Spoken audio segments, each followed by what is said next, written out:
Happy man, I'm guessing. Big win. Yeah, very happy. I mean, I think the team deserved it over the last weeks and how hard we've worked. And, yeah, I just think it was a great performance. We had to grind it out. We knew that they were going to be good with the ball, and, of course, they're at home. And it's difficult this time of the year because teams are grinding for the points. And I think we did a great job of our togetherness and, yeah, sticking it through.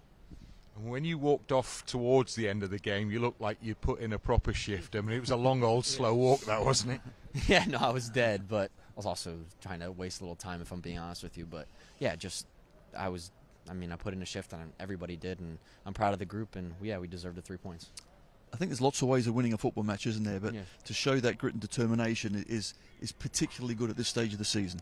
Yeah, 100%, because, if I'm being honest, we're not going to play our best football in a way because you've played, 40 games and you're at the end of the season and everybody's bodies might be tired and stuff like that. But to just show the togetherness and to show the grit because things haven't gone our way, so maybe we're not as confident as we should be. But to just stick it out and to get this win, I think it's going to push us on to more.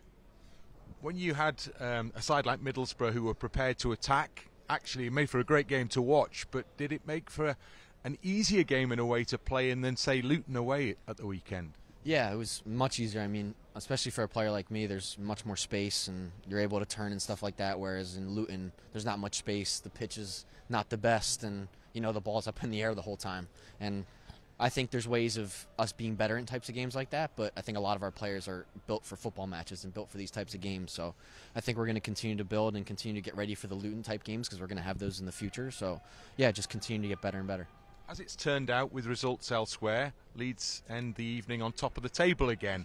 Is that important to be back in that pole position? 100%. We've talked about how teams are going to drop points at this part of the season because everybody does. So many games and teams are going to be tired. And, yeah, you're playing really good opponents that have a lot on the line. So for us, it's just continuing to grind games out like this. It doesn't matter how you play, but just results, results, results.